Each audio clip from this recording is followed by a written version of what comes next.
नमस्कार। Study for सरकारी नौकरी यूट्यूब चैनल पर आपका स्वागत है। आज के वीडियो में आप कार्य से संबंधित सभी बातों को जानेंगे। आज आप देख लीजिए, जैसे कार्य का परिभाषा, मात्रक, सूत्र, 3 प्रकार, 3 केस हैं, पॉजिटिव, निगेटिव, जीरो। कब कार्य पॉजिटिव होगा, कब निगेटिव होगा, कब जीरो होगा, सभी का उदाहरण सहित देखेंगे। देख लीजिए, यहाँ पर मैं उदाहरण लिया हूँ, फिगर लिया हूँ, जिससे आपका एक एक कंसेप्ट जो है क्लियर हो जाए। उसके बाद कुछ अभ्यास प्रश्न है।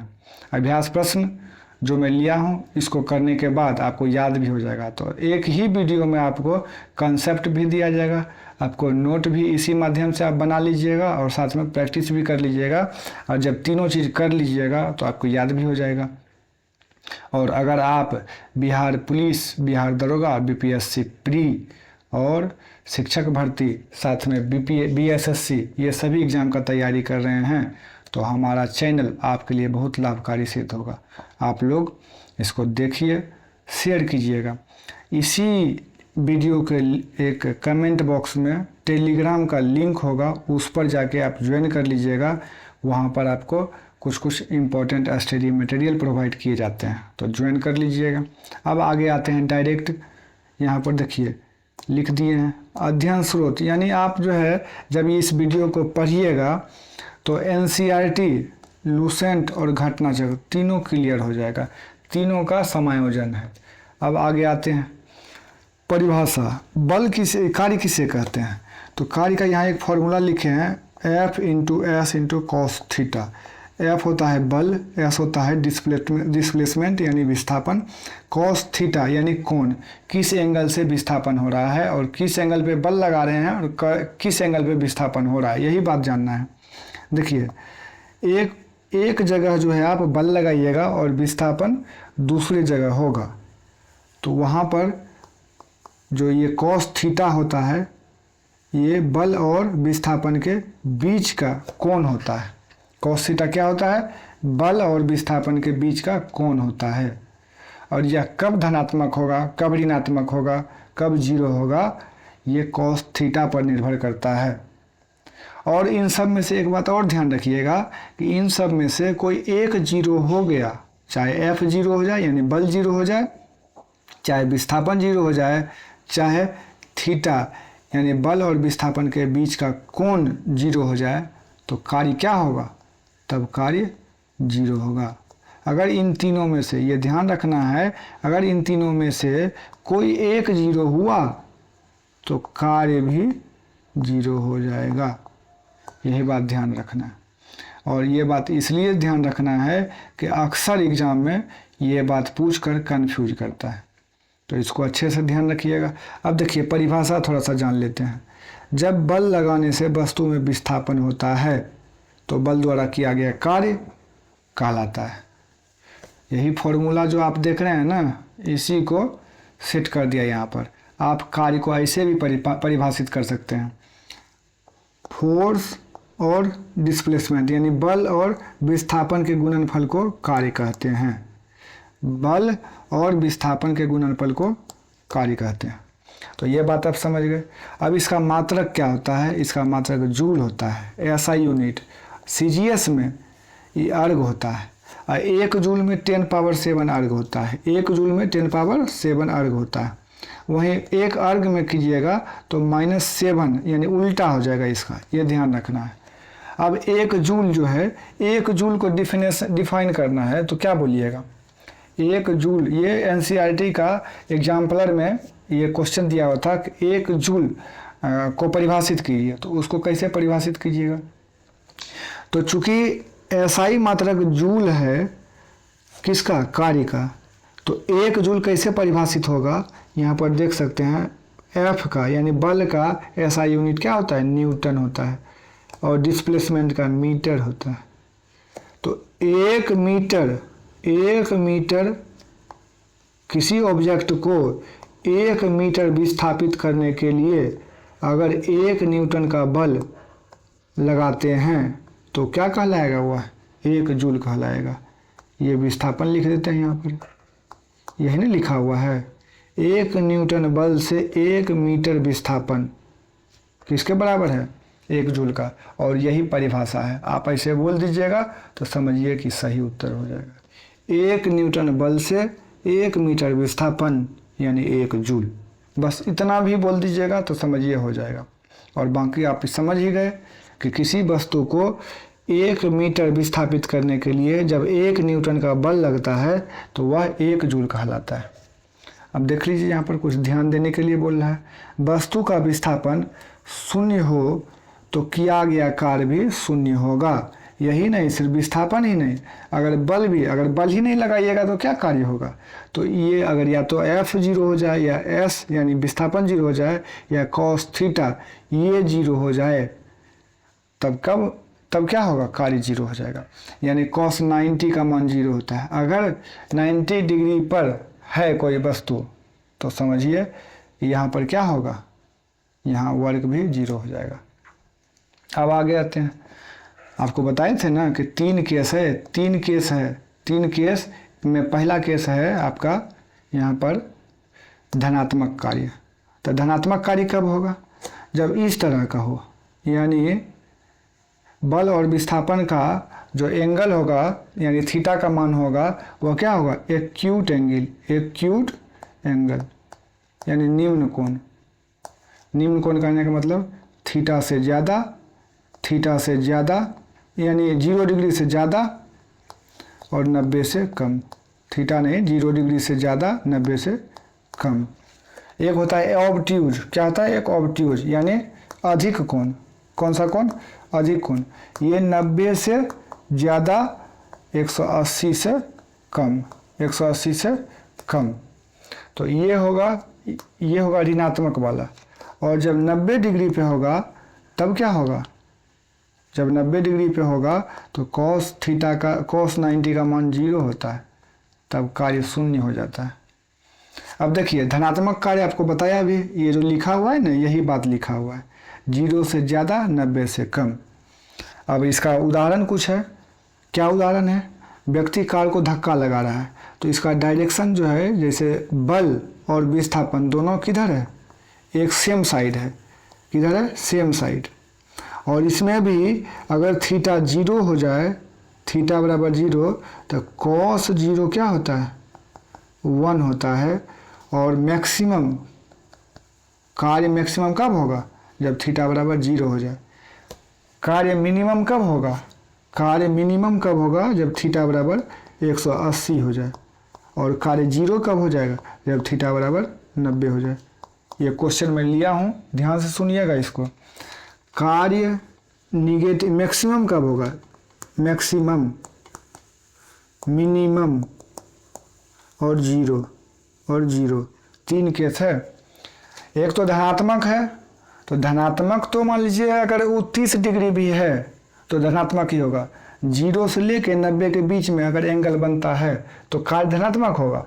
लेकिन उसी में पूछा जाएगा तो मैक्सिमम कब होगा, जब थीटा का मान 0 हो जाए, यानी बल और विस्थापन दोनों जो है सेम साइड में जाता हो और एंगल 0 बनता हो, इस तरह से। अब दूसरा है, उदाहरण देख लीजिए। अब व्यक्ति कार को धक्का लगा रहा है ना, बल और विस्थापन दोनों एक ही साइड है। और जैसे यहाँ पर देखिए, इसमें एंगल बन रहा होगा, बैल हल को आगे खींच रहे हैं, बैल बल को आगे खींच रहे हैं, और ये भी जो है किसान भी धक्का उधर ही लगा रहा है। अब तीसरा है, व्यक्ति गाड़ी को खींच रहा है। तो आप देख सकते हैं ये 3 उदाहरण हो गया। और तीनों उदाहरण क्या है, ये तीनों उदाहरण इधर हो जाएगा, एरो इधर हो जाएगा, विस्थापन और बल का एरो उल्टा हो गया है तो इधर हो जाएगा। और तीनों केस में धनात्मक कार्य होगा। वहीं मैक्सिमम कब होगा, मैक्सिमम जब थीटा बराबर 0 हो, ये ध्यान रखिएगा।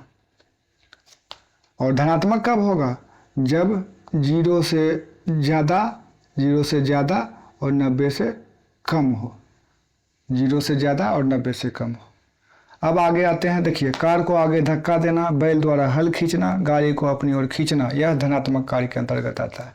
ऋणात्मक कार्य कब होगा, ऋणात्मक कार्य तब होगा जब एंगल यानी थीटा जो है वो 90 डिग्री से ज़्यादा और 180 से कम हो, 180 से कम हो, ये बात ध्यान रखना। वहीं कार्य न्यूनतम कब होगा, यानी इससे जो कम न्यूनतम इससे नहीं हो सकता, उसके बाद तो जीरो ही होगा। यानी जब थीटा बराबर 180, थीटा बराबर 180 हो जाए, यानी इधर बल लगाइएगा, विस्थापन इधर होगा अपोजिट साइड, तभी ना थीटा बराबर 180 होगा। देख लीजिए यहाँ पर व्यक्ति ऊपर की ओर गेंद फेंकता है, ऊपर की ओर फेंके और आया नीचे, यानी ऊपर की ओर फेंके आया नीचे, बल ऊपर लगाए, विस्थापन नीचे हो गया। तो यहाँ पर क्या होगा, यह ऋणात्मक कार्य होगा। अब यहाँ पर भी देखिए गाड़ी को धक्का लगाया जा रहा है ऊपर की ओर, बल ऊपर लग रहा है, लेकिन विस्थापन जो है वो नीचे आता होगा ना, ये ऊपर तो जाता नहीं होगा, जितना बल लग रहा है नीचे आ जाता है सड़क के। तो यहाँ पे क्या होगा, ऋणात्मक कार्य होगा। अब यहाँ देखिए व्यक्ति भारी वस्तु को धक्का देता है, यानी इधर धक्का दे रहा है,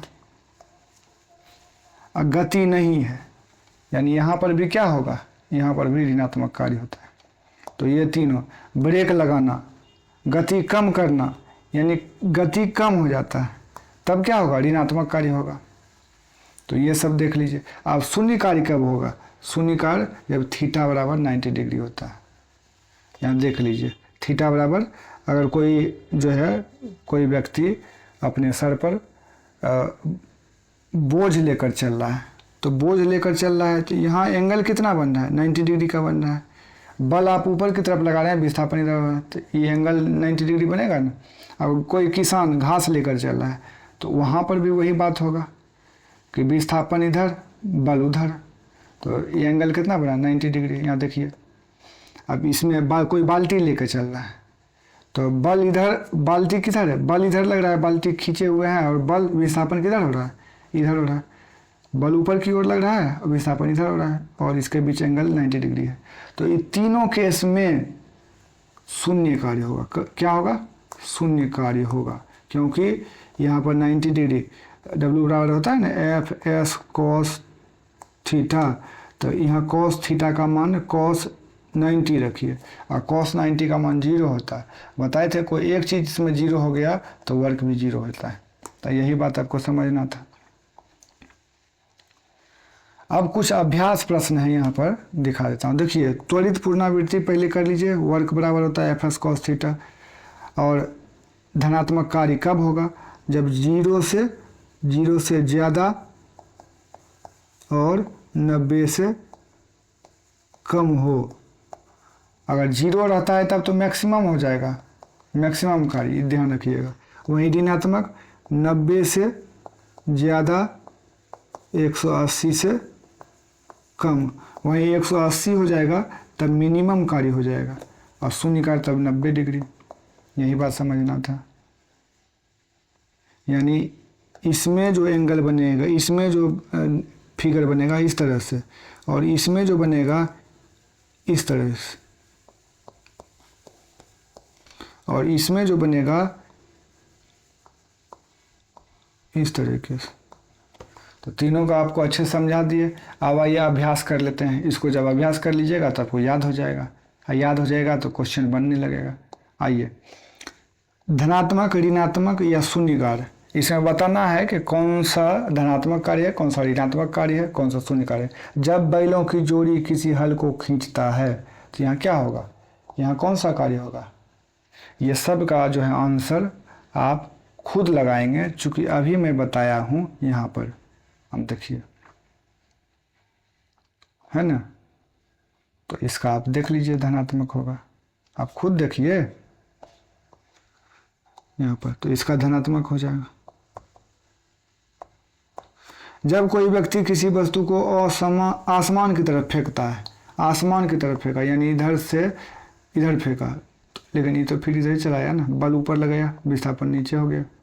तो यहाँ पर क्या होगा, यहाँ ऋणात्मक कार्य होता है। क्या होता है, ऋणात्मक कार्य होता है। जब कोई व्यक्ति पहाड़ पर गाड़ी को धक्का देता है, पहाड़ ऊंचाई पर धक्का देता है, यानी इस तरह से धक्का देता है, लेकिन गाड़ी तो फिर चलाते हैं स्लिप करके पीछे आ जाता है, तो वहाँ भी ऋणात्मक कार्य होगा। जब किसान सिर पर घास लेकर आगे बढ़ रहा हो, जब किसान सिर पर घास लेकर आगे बढ़ रहा हो, तब कौन सा कैसा कार्य होगा? शून्य कार्य होगा। जब व्यक्ति बाल्टी में पानी लेकर आगे बढ़ रहा हो, देखिए बाल्टी, देखिए शून्य कार्य। तो सब कुछ तो समझा दिए हैं, तो आपको याद भी हो जाना चाहिए। जब व्यक्ति किसी गाड़ी को अपनी ओर खींच रहा हो, तब यहाँ पर क्या होगा? जब अपनी ओर सेम डायरेक्शन रहेगा तो बल और विस्थापन का, तब पॉजिटिव ही नहीं होगा, धनात्मक ही होगा। कार्य के संबंध में उत्तर दें। कार्य का सूत्र क्या होता है? W बराबर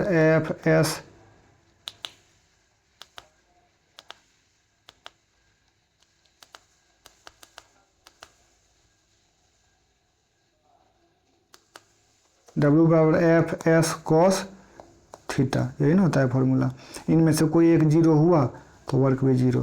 जैसे इस केस में आपने देखा कि अगर 90 डिग्री एंगल बन रहा है, किसान जैसे घास लेकर जा रहा है, तो उसमें क्या है? बल और विस्थापन के बीच 90 डिग्री का एंगल बन रहा है, इसलिए यहाँ पर कार्य शून्य हो जाएगा यहाँ पर इस केस में, क्योंकि ये शून्य होता है, cos 90 जीरो होता है, तो सब ने जीरो कर देगा, इसलिए कार्य भी जीरो। कार्य का ऐसा यूनिट क्या होता है? जूल, ये ऐसा यूनिट। वहीं CGS में इसको क्या बोलते हैं? CGS में देखिए यहाँ पर अर्ग कहते हैं। एक बार दिखा भी देते हैं आपको। CGS मात्रक अर्ग, 1 जूल में 10 पावर 7 अर्ग, 1 अर्ग में 10 पावर -7, यही उल्टा हो जाता है इसका, छोटा है ना, इसलिए। तो इस प्रकार से आपने क्वेश्चन देख रहा है, आप देख रहे हैं क्वेश्चन भी, साथ में याद भी हो रहा होगा। अब देखिए, निम्न का मान बताइए। 1 जूल में कितना अर्ग होता है? अभी नहीं बताया, 10 पावर 7 अर्ग। 1 अर्ग में कितना जूल? 10 power -7 joule. 1 जूल को परिभाषित करें। अगर 1 मीटर कोई वस्तु है, मान लीजिए इसको 1 मीटर विस्थापित कर रहे हैं और 1 न्यूटन बल लगा रहे हैं, तो 1 मीटर, किसी वस्तु को 1 मीटर विस्थापित करने के लिए जब 1 न्यूटन का बल लगे तो क्या कहलाता है? 1 जूल कहलाता है। ऊंचाई या सीढ़ी पर किया गया कार्य का सूत्र क्या होगा?